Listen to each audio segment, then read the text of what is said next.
Hello बच्चों, कैसे हो सब लोग। मैं राजकमल वर्मा अपने channel chemistry by knowledge point में 11th क्लास की केमिस्ट्री का एक टॉपिक लेके आया हूँ। फर्स्ट चैप्टर है some basic concept of chemistry और उसका एक टॉपिक है एम्पेरिकल फार्मूला, मॉलिक्यूलर फार्मूला, और आज उसी का डिस्कशन करेंगे। ठीक है बच्चे, देखिए पढ़ाई तो शुरू हो चुकी है, पढ़ाई तो करनी ही पड़ेगी और बिना पढ़ाई किए कुछ भी नहीं होने वाला है। और कितना स्पीड से हम इस चीज़ को समझ लें वही हमारे लिए बहुत फ़ायदेमंद होगा। ठीक है, तो अब हम लोग स्टार्ट कर रहे हैं बेटा एम्पेरिकल फार्मूला। तो हमने लिखा भाई एम्पेरिकल फार्मूला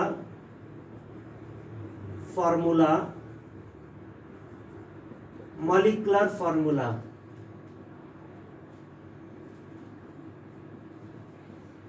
फार्मूला।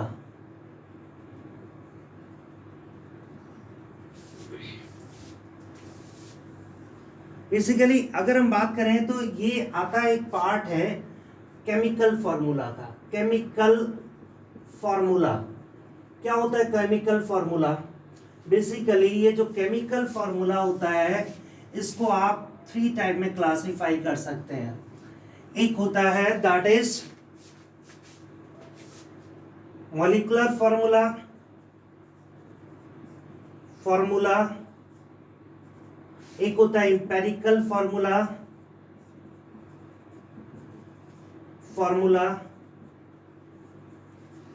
और एक होता है स्ट्रक्चरल फार्मूला।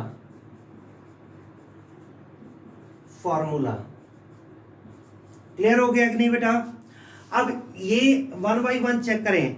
देखिए मॉलिक्यूलर फार्मूला क्या रिप्रेजेंट करता है। जैसे एक एग्जांपल की बात करें, हमने लिखा बेंजीन। ठीक है, बेंजीन का मॉलिक्यूलर फार्मूला है दैट इज C6H6। जानते हो क्या रिप्रेजेंट करता है?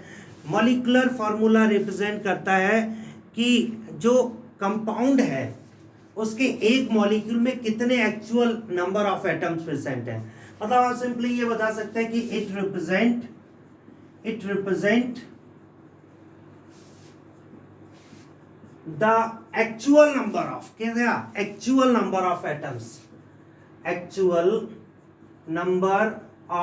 atoms present in one molecule। और जबकि ये जो एम्पेरिकल फार्मूला है, आपसे पूछा जाए बेंजीन का एम्पेरिकल फार्मूला क्या होगा तो तुरंत आप बोल सकते हैं कि for benzene empirical formula is CH। जानते हो ये क्या रिप्रेजेंट करता है? ये रिप्रेजेंट करता है simplest ratio of atoms present in A molecule. क्या बोल सकते हैं? It represent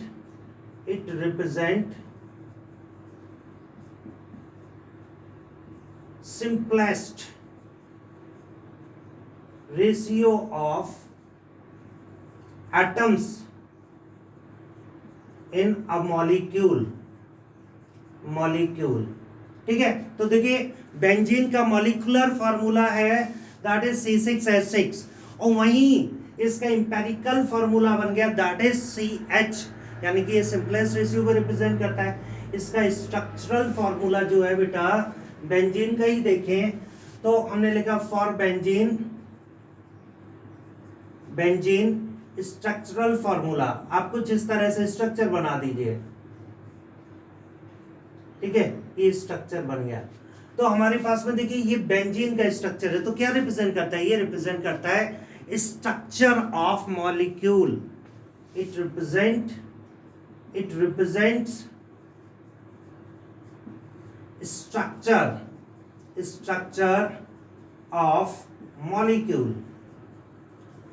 structure of molecule को रिप्रेजेंट करता है।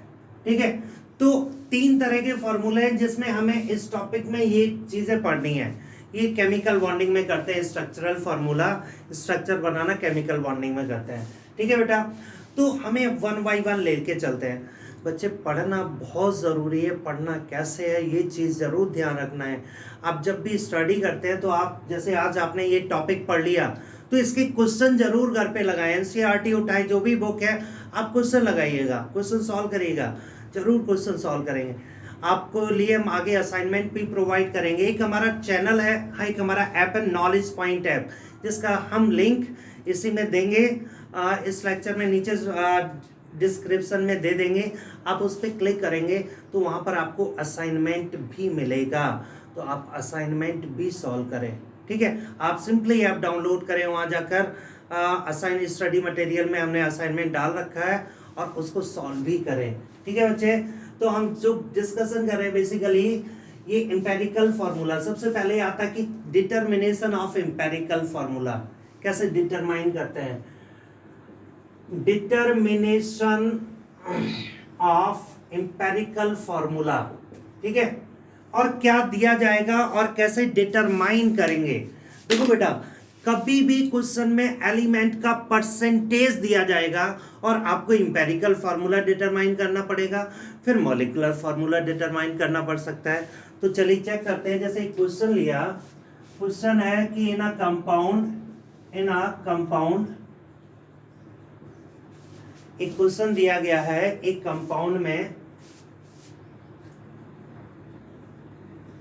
25% हाइड्रोजन है, 25% hydrogen and 75% carbon is present. Find out empirical formula. हमें empirical formula find करना है। ठीक है, तो इसका एक पैटर्न होता है। क्या करेंगे, सबसे पहले लिखेंगे एलिमेंट या एटम्स, और एटम्स में लिख दिया हमने दैट इज हाइड्रोजन और कार्बन। ठीक है, दूसरा कॉलम होता है एटॉमिक मास, एटॉमिक मास दोनों के लिख दिए 1 and 12। तीसरा कॉलम होता है percentage divided by atomic mass. तो देखो ये वैल्यू रखिएगा, परसेंटेज, अभी परसेंटेज लिखना है, परसेंटेज। तीसरा कॉलम है परसेंटेज, लिखेंगे परसेंटेज। तो हमारे पास में परसेंटेज दिया गया है दैट इज 25% और ये दे दिया गया है 75%। कितना दिया गया, 75%। इसमें थोड़ा सा हम चेंज कर रहे हैं। क्वेश्चन कैसे दिया गया है, क्वेश्चन में कुछ इस पैटर्न में लिखना है। देखो बेटा, सबसे पहले लिखना है एटम्स, जैसे हमने लिखा हाइड्रोजन कार्बन, फिर आता है परसेंटेज 25% और 75%। तीसरा आता है percentage divided by atomic mass,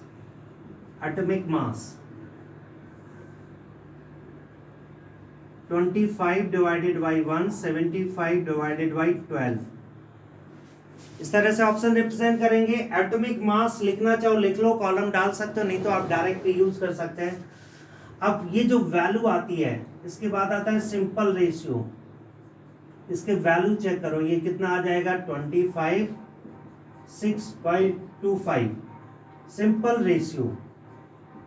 ratio क्या होता है, जो लोएस्ट वैल्यू, इन देखिए जो वैल्यू निकल के आ रही है इसमें जो लीस्ट वैल्यू है उसको डिवाइड कर दो पूरे में। 25 डिवाइडेड बाई 6.25 और 6.25 डिवाइडेड बाई 6.25 दैट इज 1 और दैट इज 4।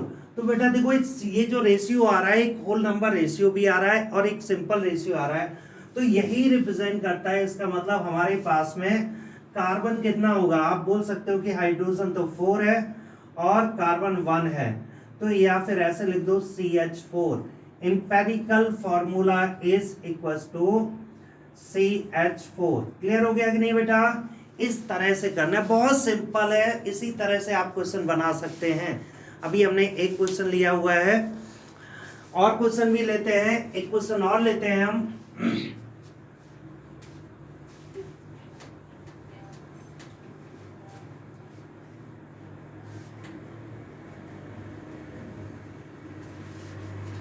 एक क्वेश्चन हमने लिया, कार्बन हाइड्रोजन एलिमेंट का क्वेश्चन है। कार्बन, दैट इज परसेंटेज दिया गया है कार्बन का परसेंटेज दिया गया बेटा 54.54 परसेंटेज। हाइड्रोजन दिया गया है, हाइड्रोजन 9.09 परसेंटेज, और ऑक्सीजन दिया गया है, दैट इज ऑक्सीजन 36.37 परसेंटेज। ठीक है, ये परसेंटेज दिया गया और पूछा गया है कि हमें इंपेरिकल फॉर्मूला निकालना है। Empirical formula determine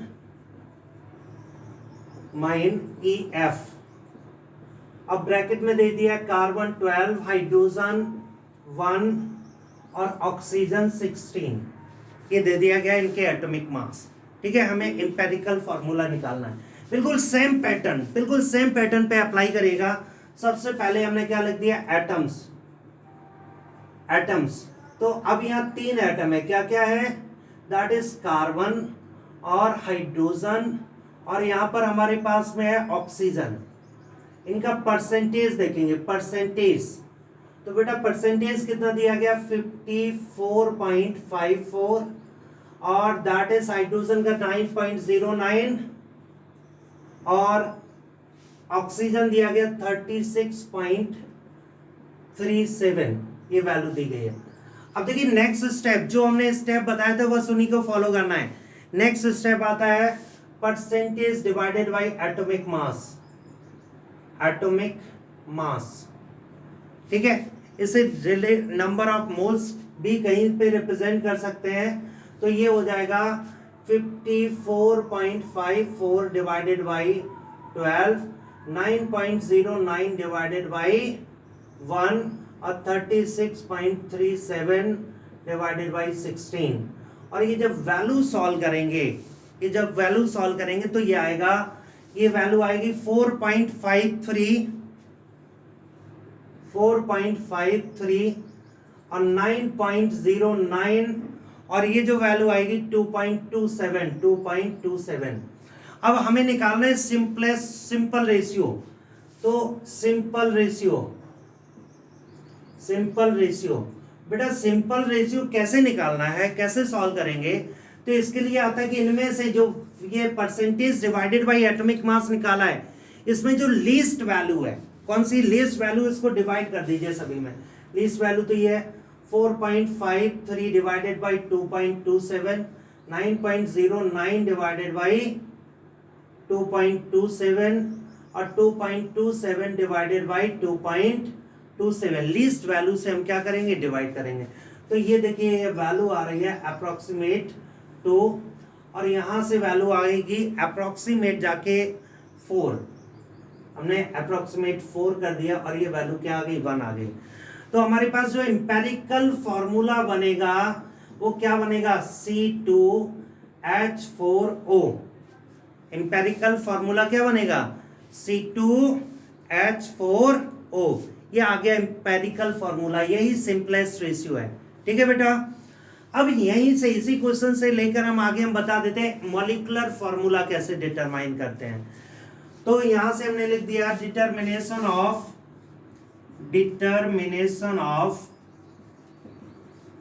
of MF, molecular formula कैसे डिटरमाइन करेंगे, मॉलिक्यूलर फॉर्मूला को कैसे डिटरमाइन करेंगे। तो इनके देखिए 3 केस होगा। पहला केस, इफ, फर्स्ट केस देखिए, if molecular mass is given, यहां से देखो ऐसे और बता देते हैं हम, MF equals to empirical formula into एक फैक्टर हमने डाल दिया n फैक्टर, और यही फैक्टर हमें निकालना है। अगर फैक्टर निकाल लिया तो हमारा क्वेश्चन सॉल्व हो जाएगा। तो जानते हो क्या करेंगे, n फैक्टर डिटरमाइन करना है। तो n फैक्टर, इसमें पहला केस आता है, ए पॉइंट है, if molecular mass is given, अगर मॉलिक्यूलर मास दिया जाए, ध्यान से सुनिएगा बेटा, if molecular mass is given then n factor equals to क्या हो जाएगा, it is molecular mass mass divided by empirical formula mass. ठीक है, अभी जो क्वेश्चन हमने सॉल्व किया क्यों ना उसी को एज ए एग्जांपल लेके आगे हम एक मॉलिक्यूलर फॉर्मूला निकाल लेते हैं, इसका क्वेश्चन सॉल्व कर लेते हैं। जैसे हमने एक एग्जांपल लिया, हमने यही लिया कि इफ फॉर एग्जांपल, इसी के आगे for example if empirical formula is C2H4O। Empirical formula क्या है बेटा? C2H4O। ठीक है, अब जो मॉलिक्यूलर मास दिया गया है, given that the molecular mass क्या दे दिया गया क्वेश्चन में? मॉलिक्यूलर मास दिया गया है, that is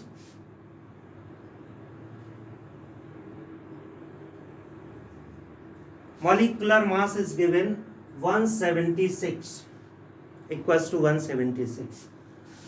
Find out MF।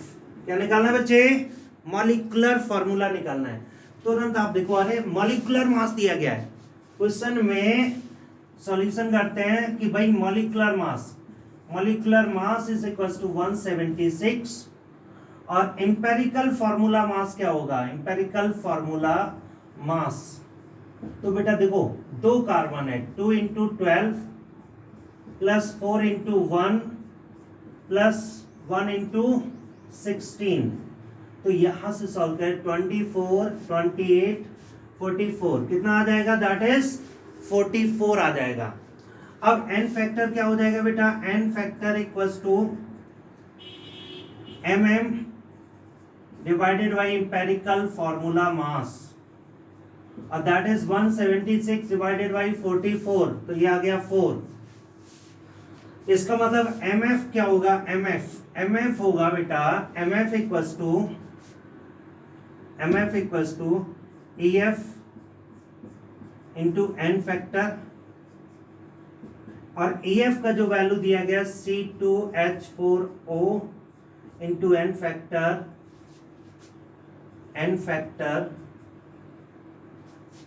और C2H4O इंटू 4 क्या हो जाएगा? C8H16O4। ये मॉलिक्यूलर फॉर्मूला होगा क्वेश्चन में, C8H16O, it will be the molecular formula. अब देखिए ये कब की बात है बच्चे, ये कब की बात है? अगर मॉलिक्यूलर वेट दिया जाए तब ये सॉल्व करेंगे। अब क्वेश्चन ये आता है कि नहीं मॉलिक्यूलर वेट नहीं दिया गया, वेपर डेंसिटी दी गई। क्या दी गई? Vapour density. तो एक बात बता दें हम आपको कि जो वेपर डेंसिटी है, वेपर डेंसिटी और मॉलिक्यूलर वेट का जो आपस में रिलेशन है वो होता है 2 into vapour density equals to molecular mass. तो कुल मिला के आपको करना क्या है? वेपर डेंसिटी से कन्वर्ट करो मॉलिक्यूलर मास में, और मॉलिक्यूलर मास के बाद देन फर्स्ट केस फॉलो करो और क्वेश्चन सॉल्व कर लो। ठीक है, तो हम ये केस लिख दे रहे हैं, लेकिन आप क्वेश्चन इसी तरह से सॉल्व करेंगे फर्स्ट केस को फॉलो करते हुए। तो हमने फिर से बी केस के बारे में बात कर रहे हैं।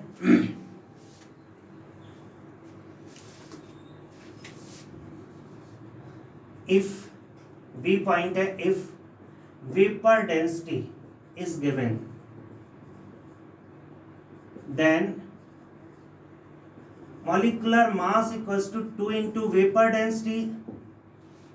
molecular mass equals to क्या करेंगे? 2 into vapor density, and proceed by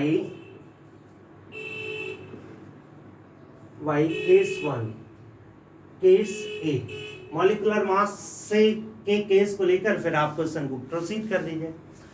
third case क्या होता है? थर्ड केस आता है if number of atoms of an element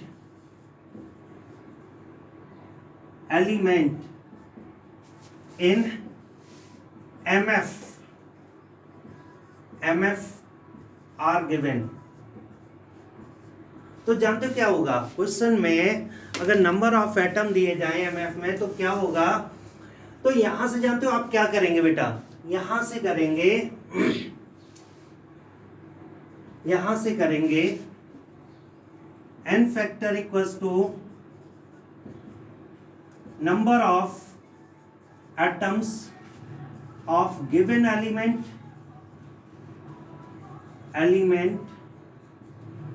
in MF divided by number of atoms of that element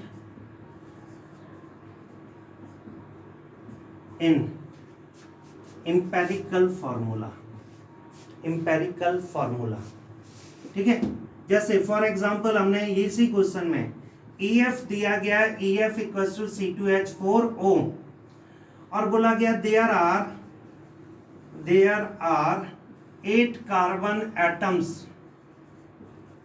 atoms in MF molecular formula. 8 carbon atom कहाँ है बेटा? Molecular formula में। तो अब आपसे क्वेश्चन पूछा जाएगा कि इस कंडीशन में हमें पहले तो n फैक्टर निकालिए, MF क्या होगा, MF कैलकुलेट करना है, MF क्या होगा। तो सबसे पहले तो हम n फैक्टर निकालेंगे। सबसे पहले क्या सॉल्व करेंगे? n factor.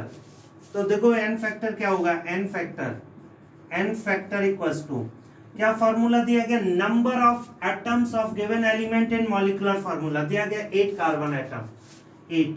अब देखिए कितने कार्बन एटम एम्पिरिकल फॉर्मूला में है, एम्पिरिकल फॉर्मूला में that is 2 carbon atom. n factor आ गया 4, mf आ गया, mf equals to that is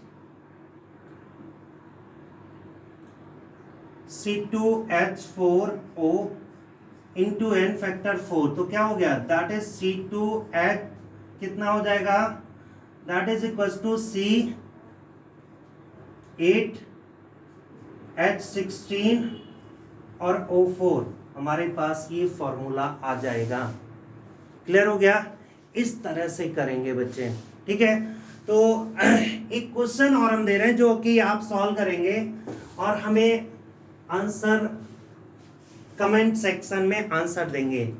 question है कार्बन 50% और ऑक्सीजन भी 50%, इंपेरिकल फॉर्मूला क्या होगा, ये क्वेश्चन है। कमेंट सेक्शन में सॉल्व करके इसका आंसर दें आप लोग, ठीक है बच्चे। तो बेटा ना रेगुलर पढ़ाई करनी है और ये चैनल सब्सक्राइब करिए ताकि आपके पास ना रेगुलर क्लासेस आपको मिलते रहें, अपडेट मिलते रहें। हम रेगुलर क्लासेस डालते रहेंगे, छोटे छोटे टॉपिक बना के। बहुत ज़्यादा बोरिंग नहीं करना है। आपने 10 मिनट 15 मिनट पढ़ा या 20-25 मिनट पढ़ा और कवर हो गया, ठीक है, एक टॉपिक कंप्लीट हो गया, फिर रिलैक्स करिए, फिर पढ़िए। मतलब इस तरह से पढ़ना है, पढ़ना, लेकिन पढ़ना बहुत ज़रूरी है। नहीं पढ़ोगे तो कैसे काम चलेगा, ठीक है। तो हमारे चैनल को सब्सक्राइब ज़रूर करें, लाइक भी करें, शेयर भी करें, अपने दोस्तों को बोले कि हाँ भाई पढ़ाई करनी है तो इस चैनल से जुड़ना है। और साथ में जो हम गिवन लिंक दे रहे हैं, ऐप को डाउनलोड करें और वहाँ से असाइनमेंट भी मिल जाएगा आपको। क्वेश्चन करेंगे असाइनमेंट मिलेगा, क्वेश्चन करेंगे असाइनमेंट मिलेगा, फिर बीच में हम टेस्ट भी डालेंगे तो सेल्फ एनालिसिस टेस्ट भी रहेगा। तो ऐप डाउनलोड करके वहाँ से असाइनमेंट ले सकते हैं और ये क्लासेस भी रहेंगी। ओके बच्चे, गुड लक, ठीक है। नेक्स्ट लेक्चर में मिलते हैं। Thank you.